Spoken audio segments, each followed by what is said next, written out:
Saxon Advanced Mathematics, Lesson 30. This, my students, should feel like a review topic to you. We're going to add vectors, but I do remember Laura and Vivian, you guys told me that the vectors were a challenge for you last year. So I'm going to slow this down and do a little bit of fundamental explaining, and then you let me know when we video chat later.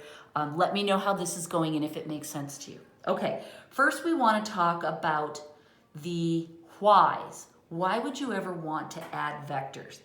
Vectors are super useful if you're navigating an airplane or a ship, or probably the space shuttle too. Well, we don't have space shuttles anymore, but we do have the space station. In any case, if you're navigating any kind of a vessel, you may travel for a while at one heading and then shift and travel at a different heading.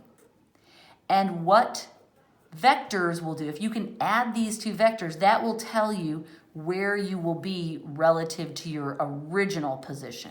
Okay, so adding vectors is a very useful, practical tool that navigators in particular want to use all the time. And we need to be able to do that, right? That's a useful thing. Now, vectors can be expressed in two forms. They can be expressed as polar coordinates. And that's when we have that format, right, where we have an angle in here that tells us the direction, and then we have a number here that tells us a distance. But we also have what we call rectangular coordinates. And that's where we have a sign, a distance to the right, and a sign and a distance to the up, if you will. This can be positive or negative, and then this is basically like an X and a Y. This is a pretty straightforward format. It's what we're used to. Here's the cool thing. With rectangular coordinates, we can just add them. If we can express our vector in rectangular coordinates and get two of them that way, we can just add them together. So when we're given polar coordinates, we have to convert them to this, then we can add them. So we go from polar to rectangular, and then we add the rectangular. And then sometimes we have to take the result and we have to revert to polar. Put it back into a polar coordinate, all right? Sometimes John wants us to do that. Sometimes our answer can be left in rectangular forms. That's a great thing to check the solutions manual on. You can work this much through, and then when you add your two rectangular coordinates, check the solution and say, does John want me to convert it back to polar, or can I leave it as is? This is the overall strategy of what we're doing in this lesson. We'll start with polars, we'll convert to rectangulars, we'll add them, and then sometimes we'll revert and sometimes we won't. We're going to do 3 of them, okay? So let's start with the first one. Example 30.1. Find the resultant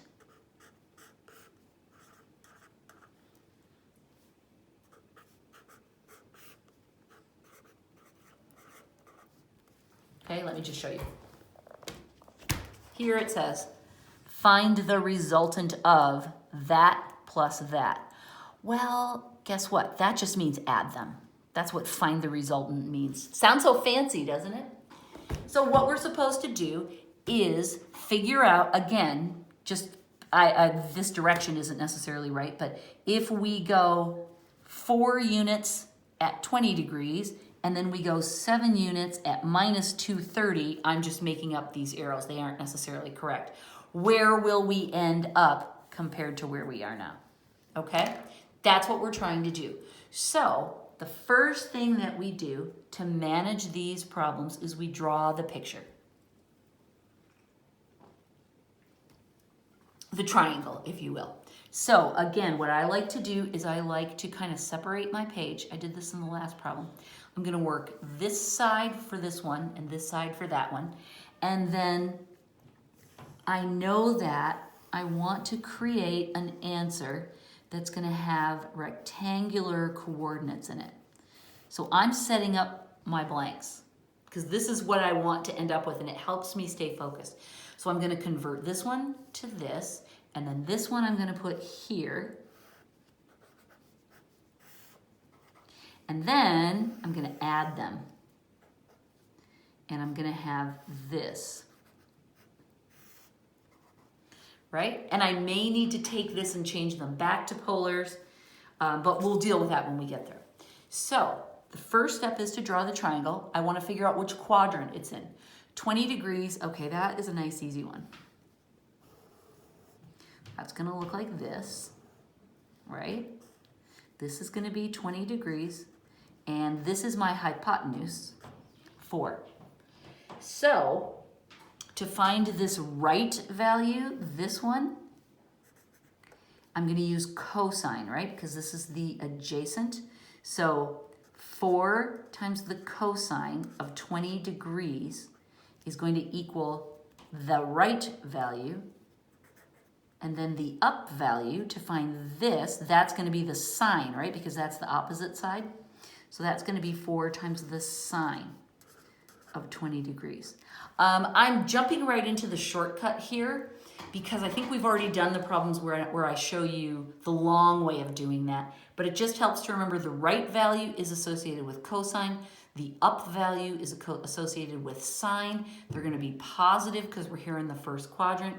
We're going to multiply them by the hypotenuse because that's how you do it, right?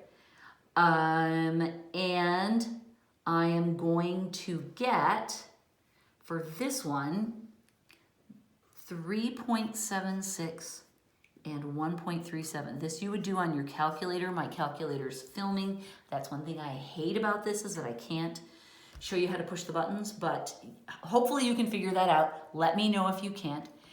Then I fill that in right here. The right value is 3.76 positive.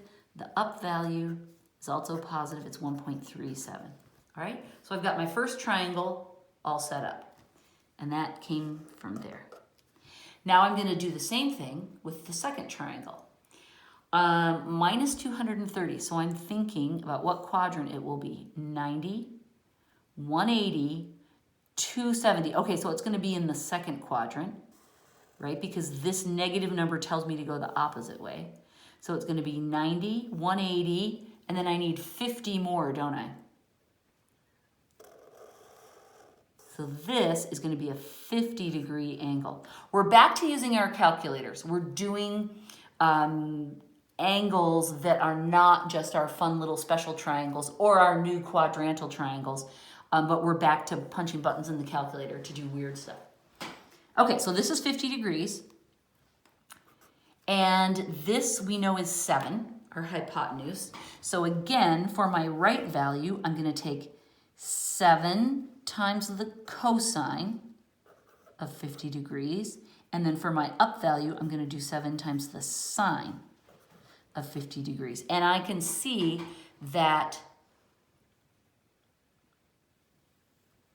this one, my cosine, is going to be negative.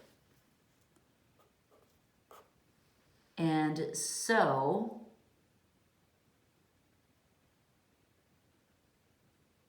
this is 4.5.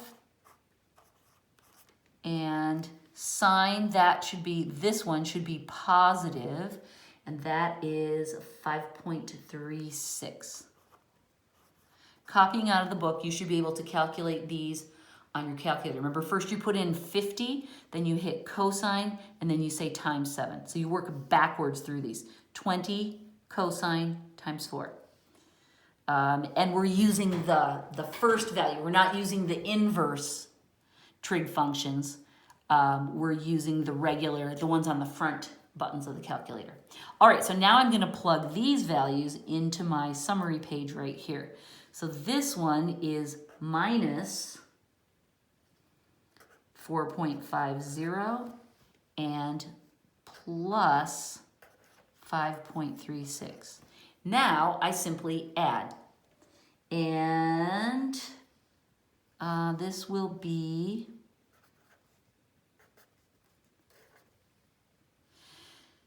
6.73 to the positive, and this one is going to be negative 50 and 24. It's going to be 0.74. Okay, so these are the rectangular coordinates of our ending place, if you will, right? Like so. Now I look and see, is John happy with this? Or does he want me to write it back into polar? And I'm excited because this is right, so I'm really happy about that. But he does want us to take it back into polar, you guys. Come on. What is he thinking? So what I'm going to do is grab a loose piece of paper because I don't want to turn away from this page because we've worked so hard. So now what we have to do is we have to draw this triangle and find the polar coordinates of the same point. Okay, so it's minus 0.74 to the right. So that's going to be this way, and then it's positive. So it's going to be second quadrant, isn't it? So let me draw that. So it's just a weensy bit over here, and then it's like this, right? Because this is the 0.74, and then this side is the 6.73, right? Because it was minus right 0.74 and positive up 673. So this is the way our triangle looks, right? That's that side, that's that side. Now, we need to find the hypotenuse, because what now our answer has to look like is this, right? We need to have this and this, where this is the angle and this is the hypotenuse, because that's how polar coordinates always work, right? Way back here when we started, that was the angle, that's the hypotenuse. Always like that. So we're going for that format now. All right, fine. So how do we find the hypotenuse or the angle? You can do them in either order. Usually to find the hypotenuse, we use Pythagorean.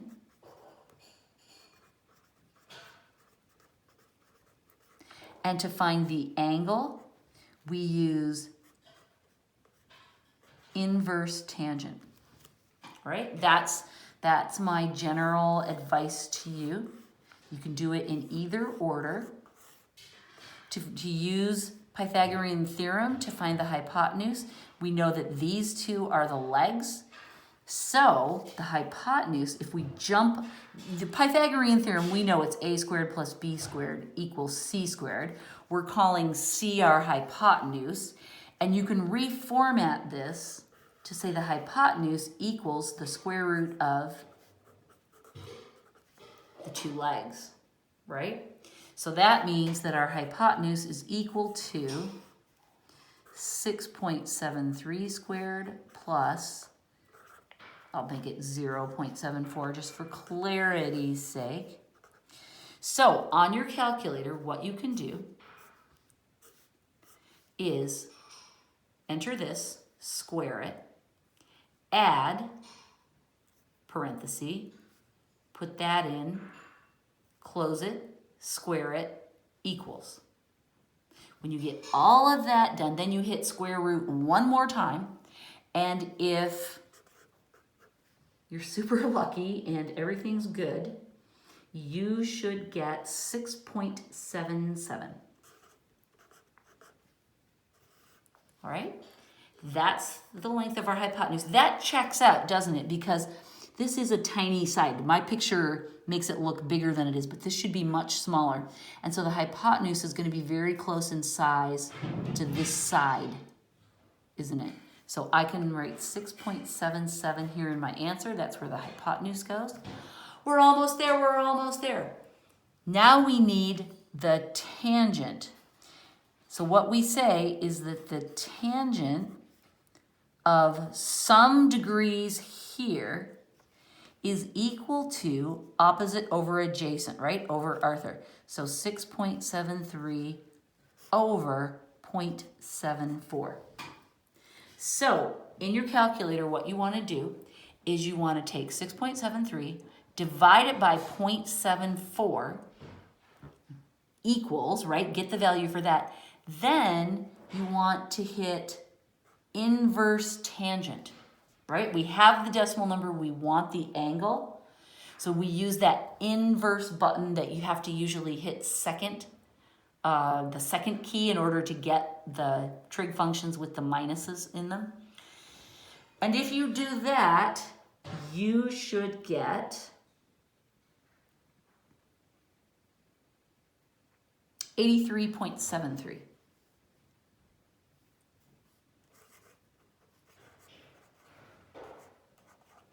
Okay, so what that tells us is that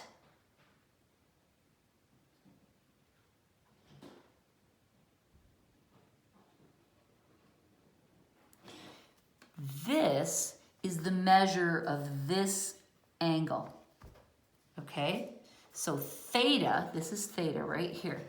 This angle is 83.73 because that's what's inside the triangle that we're talking about, the related angle that we've been looking at. But here's the thing, the angle we want here is this, right? We don't want the angle in the triangle. We need to start measuring from the horizon and go back, right? So what that means is that we take 180 degrees, the whole thing, and we subtract out the part of it that's right here. So we want to go 180 minus 83.73 because we want the other part, right? So we take all of it and we subtract out that much of it, and that will give us the part we want. So that becomes what? 96.27. That is the number that goes up here. Whew. That's the right answer. It's a lot of work, isn't it? These are long, gnarly problems. I hope they make you feel smart, because they're hard. All right, that's the first one. We have 3 of these, and then we have another section. I know. Should have had you bring your sleeping bag. Example 30.2. Now, this one's got dramatic numbers in it, or dramatic words, but it's not hard. 2 forces where LB equals pounds, this force and this force are applied to an object. Find the equilibrium of the forces. Now, if you're like me, you listen to all that and go, wow, that sounds really hard. That sounds like physics. I don't know what all of that means, but here's the good news. You don't need to know. Again, the equilibrium is the equilibrium. Let me show you this. The equilibrium is the force that would be required to negate the applied force. The equilibrium has the same magnitude as the resultant, but a direction that differs by 180. So, for starters, all I want you to do is just notice this word, equilibrium, and know that at the very end, we're going to have to make a little adjustment for that. So what we're going to do, just like always, is we're going to add these. All right? So, let's dive in. 4 at 50 degrees plus minus 6 at 170 degrees. Okay, so this one's going to have drama because of that. But 4 at 50 degrees is a cute little first quadrant angle. This is 4. This is 50. So to get the right value, we will use 4 times the cosine of 50 degrees. And to get the up value, we will use 4 times the sine of 50 degrees. I'll get those in just a minute. Let's try this one. This one says go 170 which is going to be second quadrant here, but then go backwards 6. So that means we're going to be going down here. So we're actually going to end up in the 4th quadrant, aren't we? So I'm going to draw it accordingly, but I'm going to give myself a little bit of room up here. Okay, so 170 is almost there. That gives us 10 degrees right there. But then it says go minus 6. So what that means is that I'm getting 6 in this direction, and this is a 10-degree triangle. Okay? So now I've got my triangle, and I do the very same thing. My right value, these are both going to be positive, right? My right value will be positive. It's going to be 6 times the cosine of 10 degrees. My up value is going to be negative, isn't it? Because it's a negative, it's down. It's going to be 6 times the sine of 10 degrees. I push all of these numbers through my calculator, and I get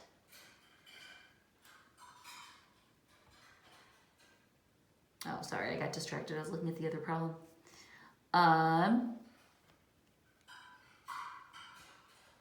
Plus 2.57 to the right,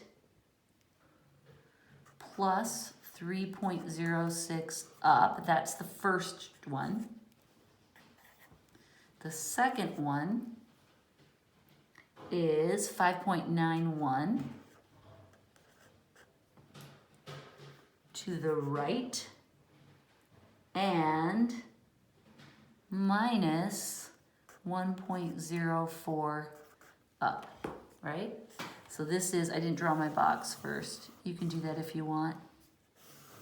It does, I think it helps to put this in because it reminds you that you need a number and a sign. Then we're gonna add the whole thing. Here's my total. And I'm going to get 8.48 positive to the right, and I'm going to get positive 2.02 to the up. Okay? So far, everything is on track. Remember, in this one, we want the equilibrant, which is a slightly different word, but that's at the very end, like I said. Now we need to take this and to convert it to polars, right? It has to go back to polars. So let's imagine this is going to be first quadrant, right? Because it's positive, positive. So it's 8.48 to the right, and it's 2.02 up. There it is. I use Pythagorean theorem to get h. H equals the square root of the legs squared,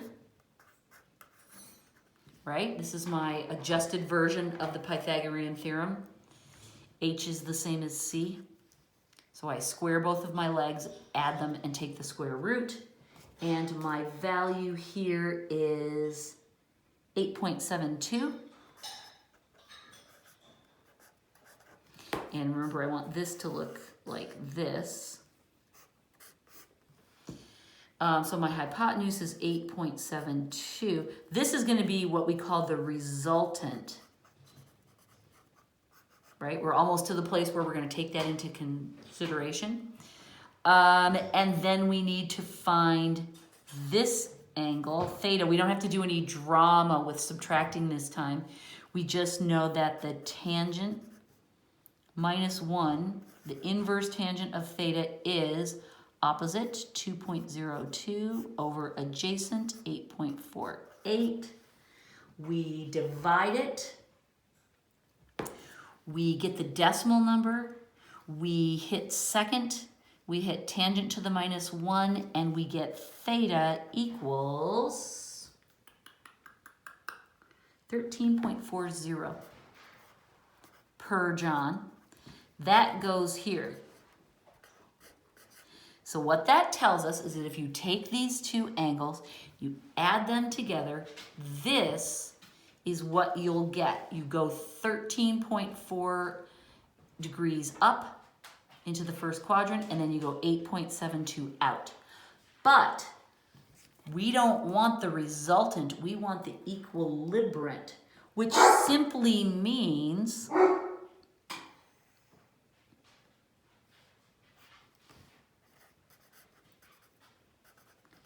we want kind of like the opposing force. What force would oppose this one? And the only thing we have to do is put a negative in front of this one. 8.72 negative at a heading of 13.40. So this is our final answer. And this helps you see the difference between the resultant, which is just adding them, and the equilibrant means what's the opposite force. And all you have to do is put a minus in front of this distance number because you're just pulling in the opposite direction. The angle's exactly the same. All right, so that's the best way I can explain that is it's the opposite force. And you just change the sign on the distance part, all right? So that's a little trick John can throw into these to curveball you, all right? That's the second one. Let's try the third one.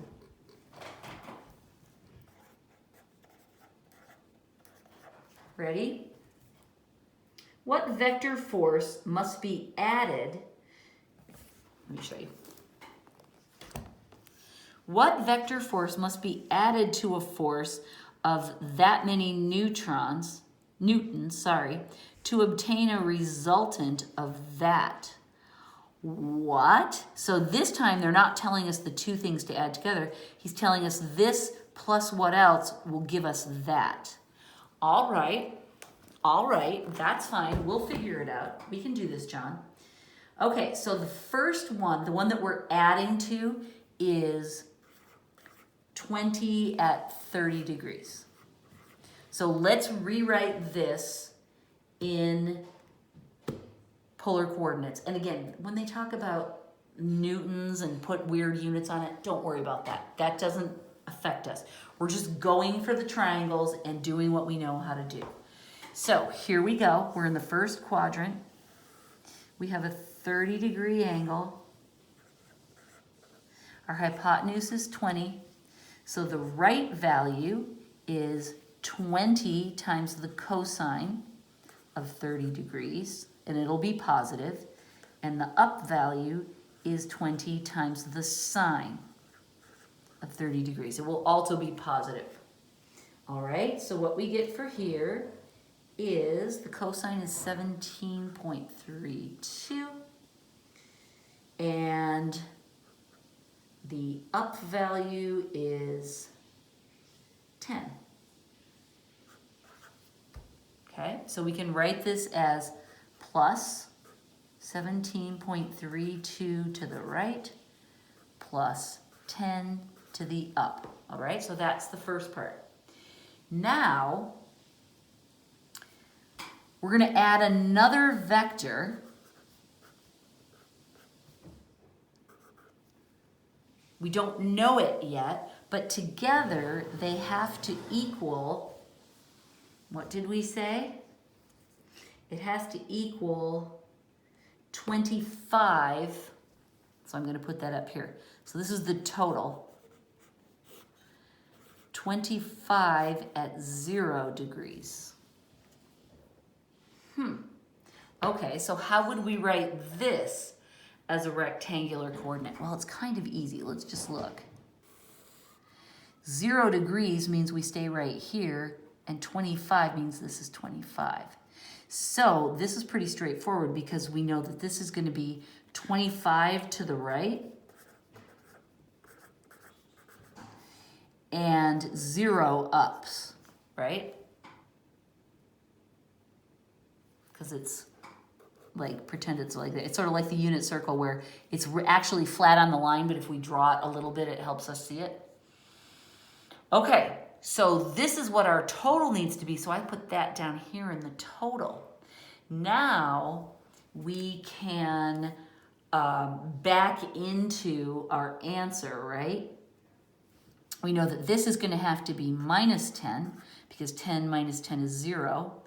And we can work backwards here too. 25 minus this will give us our number. So it's going to be what, 7.68? Yes. I just did that in my head. Okay, and this is going to have to be positive.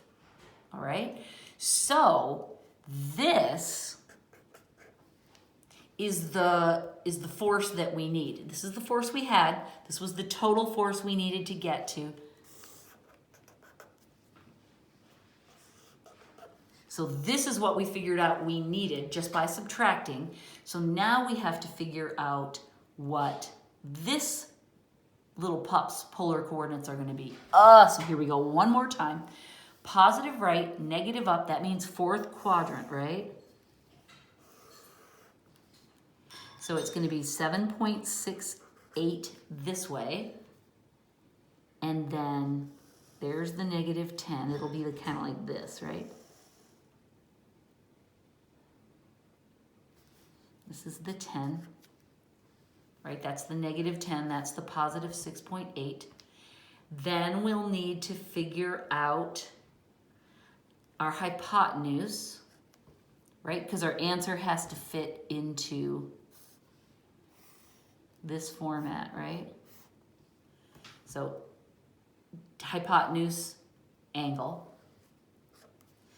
The hypotenuse is going to be equal to, okay, we know how to do this. We take the square root of the two legs squared separately and then added together. You can do that on your calculator, but you need to use the parentheses. This should get to 12.61.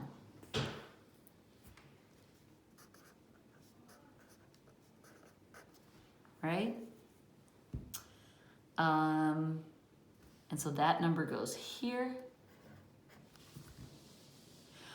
Are you tired? Brain's going crazy? And then we'll use tangent to solve for this.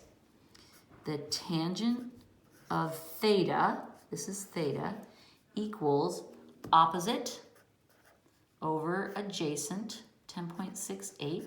We put these two into the calculator first, 10 divided by 7.68. We get a decimal number. We use the second key to hit inverse tangent. When we have the decimal but we want the degrees, we use inverse. And that will be 52.48. That gives us this measurement, and that's perfectly fine. We can just say minus 52.48, right? We could calculate that number, but we don't need to. We can just use the negative value there. So what this represents is the angle that we need to add to this one in order to get that one. Whew. We did it.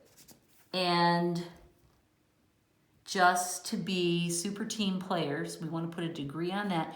We can write newtons on here because John did give us a unit to work with, even though, sorry, my physics is not up to snuff. I'm a math lady, but that's okay. We can just copy that. Actually, when I went to college, for my major, I was an accounting major. I didn't have to take regular science classes like engineers would have to take, but what I took were really cool classes that were on the history of science. And we learned, oh, I loved those classes. They were really interesting. They talked about the different discoveries and how that affected the people and the cultures of the time. I loved those classes. They were super fun. So that's what I can tell you about is the history. Well, I don't remember a lot of it, but you know how that goes. Okay. Adding vectors, we have had a workout. Now we're going to switch gears and do a little bit of geometry, a little bit of proofiness, nothing too dramatic, all right? So this is the wind down. Funny when proofs are the wind down, right? What we're going to talk about is proofs based on diagrams that have overlapping triangles. Now, here's the thing. Most proofs work best when you can break down the figure or add to the figure, but somehow find triangles in the figure and then work on proving that the triangles are congruent. And so sometimes we get diagrams that don't necessarily look like triangles. This to me looks like the hats that they wear at In-N-Out, if you know what I mean. Those paper hats. And we're given some information about this. We're told that segment AB is congruent to segment CD, and we're told that BD is congruent to CA. Okay, so that's cool. But this is going to help a lot if we pull these two triangles apart. So I'm going to do that before I get too carried away with anything else. So this is this one. It's D, A, B. And then over here, I've got this one. And this is what? A, D, C. Okay, now this is more helpful than that. So what we've done is pull the triangles apart, and now we're going to prove that, well, let's see what John even asks us to do. He has some information for us, and we're going to make a very shorthand proof, 2-column proof. Statements, reasons. Okay, the first thing that we're given is that segment AB is congruent to DC. Let's mark that. AB is congruent with DC. Got it. Okay. The other thing we're told is that this was given. The second thing is that BD is congruent with CA. That was also given. Hi, Grace, I'm in here. My dog was in the other room for a few minutes. Hi. Oh, she went outside. She's all cold. Hi. She gets so excited when she finds me again. Good girl. Okay. BD is this one. CA is that one. All right. What else can we add to this? Well, we know that AD is the same in both triangles, right? So we can say that 3, segment AD is congruent to segment AD because we call that reflexive, right? It's like looking in the mirror. Also known as the duh reason. And that is side, side, side, isn't it? So now we can say triangle ABD is congruent to triangle, let's see, ABD, it would be DCA. And that is by reason of side, side, side, congruency postulate.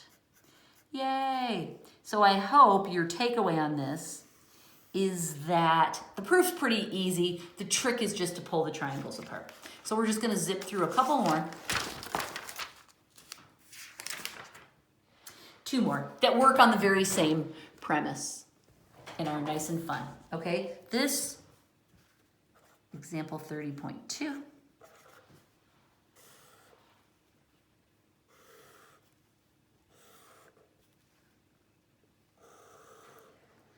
Pretend it's perfect. We've got letters. P, Q, R, X, and Y. Okay? So that looks vaguely SpongeBob-y to me in some way. I don't know. So we're going to do the very same thing. Before we dive into anything more, we're going to say, oh, look, here's a triangle that looks kind of like this, right? And here's a triangle that looks kind of like that. Pretend they're the same. This is Q, P, Y, and this is Q, R, X. Okay, so I've split this into that. I hope you can see that. It's a little wonky looking. Now let's dive in with our givens and start creating our proof. So statements and reasons. The first thing we always do is start with our given information. Given, PQ is congruent to RQ.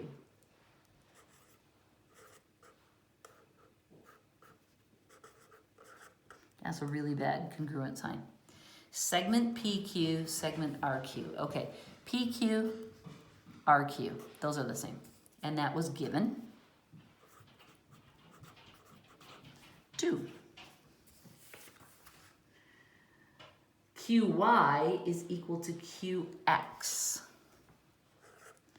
QY not equal, congruent. Put the little segment bars. QY, QX. Notice that each time I add this information, I use a different number of ticks so that I can tell which ones match up. 3. Okay, so now we have to figure out, we don't know anything else is the same, but I can see this angle, Q, is the same. It shows up in both of them, right? And I can see it really clearly here with the overlap. If I can say that Q is the same, then I'd have side, angle, side, wouldn't I? So I'm gonna do that.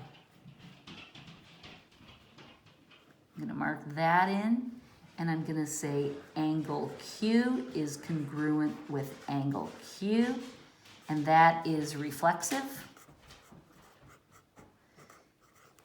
Reflexive axiom is the full name. As long as you know that that's called reflexive, that's important. And then 4, we have triangle QPY is congruent with triangle QRX, and that is by side angle side congruency.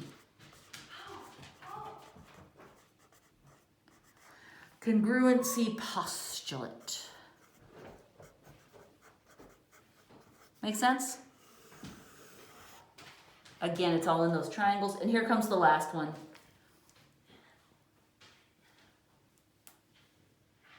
Which is a little bit crazier. Let me flip the page. Not that crazy. Don't let me scare you. Your brains are tired at this point. All right, this time our original picture looks like this. It's an isosceles triangle. And it's got what is essentially an X right there. Let's put letters on it. Z, U, V, X, Y. Okay. What we're going to do is pull 4 triangles out of this. All right?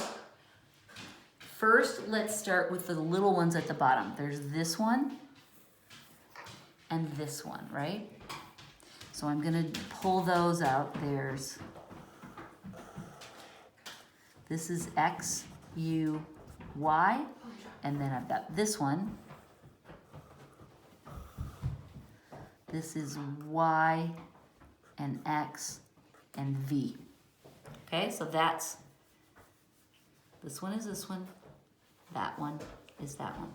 Okay, now I'm just gonna switch colors so you can see this a little bit better. The bigger ones are like this, right? So that would be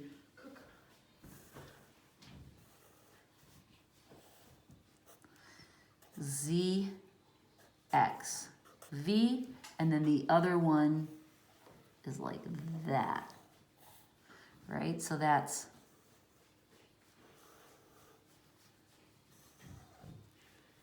Z, Y, U. Oh, it's kind of crazy, isn't it? It's kind of hard to keep it all straight. What is helpful is that these types of triangles tend to repeat over and over. So if you were going to be doing a lot of proofs, like if you took a year-long geometry class and doing tons of proofs like I did, you would see the same ones over and over again. So it's not like you wouldn't remember. All right, let's see what we can do. We're trying to prove congruency. Okay, here are our givens. Ready? Statement, reason. 1, XZ segment is congruent to YZ segment. Okay.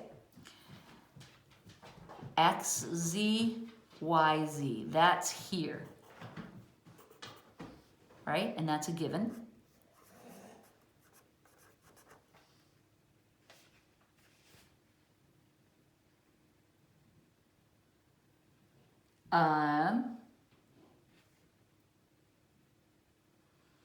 Two,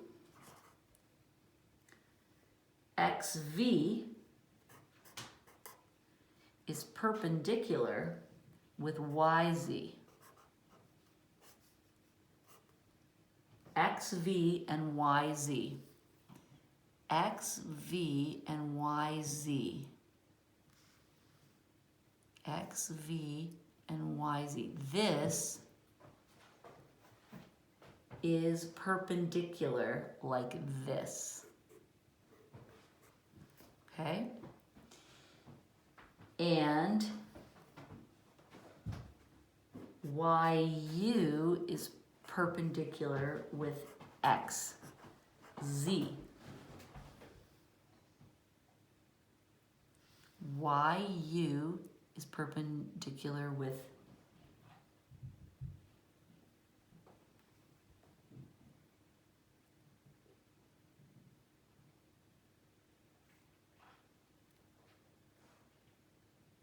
YU is perpendicular with XZ.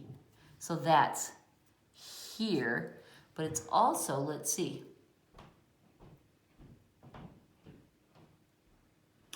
if it's perpendicular, okay, so we said it's perpendicular here, and it's perpendicular here, then we also know that it's perpendicular there and there, if that becomes useful to us, okay? But it doesn't tell us anything along here. All right, so these are all givens.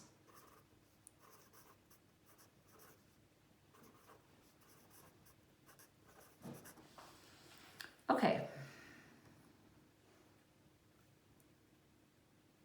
Write a 2-column proof to prove that XV and YU are the same. Okay, so at this point, we don't know which pair of triangles are going to be the most helpful to us, but it looks like we can use these. Now what we have to do, we have to figure out how these right triangles relate to these guys, all right? And it's like this. See how on this big picture I can see it? At ZU, this is also going to be congruent, right? Because if we know that this is a right angle, or is perpendicular, yeah, it's a right angle, then this one has to be as well because they form a straight line, right? And then the same for this corner, which is right here. If this one is perpendicular, then this one has to be too. All right, so we know that, I'm going to say that next. We know that ZUY and ZVX are right triangles. And we know that because perpendicular lines form right angles.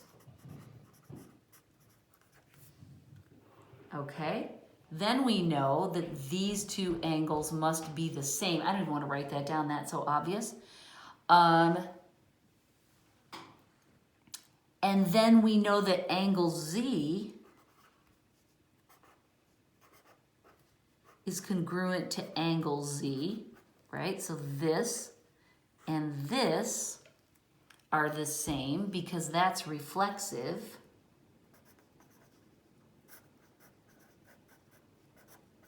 And let's see, have we got something yet? We've got angle, angle, side. And we could write it as angle, angle, angle, side, but we don't need to do that. We can say triangle XZV is congruent to triangle YZU. We figured that out by angle, angle, side means angle, angle, angle, side. Let me scooch this up because I'm way down at the end, right? We know that they're congruent. And what are we trying to prove though? We're trying to prove that XV and YU are the same. XV is congruent to YU, and let's just make sure XVYU, that is true because corresponding parts of congruent triangles are also congruent. This was a hard one, you guys, because we had two triangles and we had to figure out which one, which pair were going to give us the most information. That was a hard one. So what I did was I started putting down the information on both triangles, and then once I saw this, I realized, oh, well, shoot, if it's true about this side, then it's true about that side too. If this one seemed hard to you, that's okay. Don't worry about it. I just mostly wanted you to see how those triangles could be peeled off. All right, that was a long lesson. Lesson 30 is done. We are done. Go do something nice for yourself. Go do something with the left half of your brain. Go draw. No, it's the right side of your brain. Left is the math side. Go sing, dance, paint, frolic in the woods. Do something artistic. Yay, thank you, goodbye.